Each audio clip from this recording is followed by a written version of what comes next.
అలవాట్లు మనల్ని నడిపిస్తాయా లేక మనం అలవాట్లకు బానిసలైపోతున్నామా? కృష్ణుడు అన్నాడు, ఉద్ధరేత్మనాత్మానం ఆత్మానం అవసాదయేత్ ఆత్మైవ హ్యాత్మనో బంధురాత్మైవ రిపురాత్మనః అని. అంటే మన మనసును ఉద్ధరించుకోవడమో లేదో మనకు మనమే డిసైడ్ అవ్వాలి.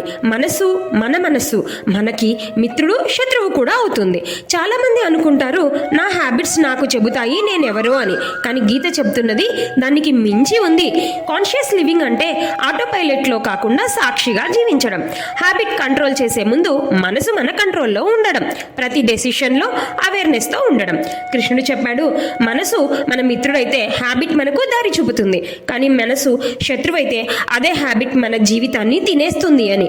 అలవాట్లు మిమ్మల్ని నడిపిస్తున్నాయా లేదా మీరే అలవాట్లను నడిపిస్తున్నారా అని ప్రతిరోజు ఆలోచించండి. ఒక చిన్న పాజ్, ఒక డీప్ బ్రెత్, డెసిషన్ తీసుకునే ముందు అవేర్నెస్తో చాయిస్ తీసుకోండి. అదే కాన్షియస్ లివింగ్కి మొదటి అడుగు. భగవద్గీత మనకు కేవలం మంచి అలవాట్లు కాదు, చైతన్యంతో జీవించే శక్తి నేర్పుతుంది. నువ్వు అలవాట్లకు బానిస లేదా చైతన్యంతో జీవించే చైతన్యమూర్తివా? చైతన్యం అని కామెంట్స్లో మరి చెప్పండి. మరిన్ని ఇటువంటి గీతా రహస్యాల కోసం గీతా చైతన్యంని ఫాలో అవ్వండి. Thank you. శ్రీకృష్ణ అర్పణమస్తు.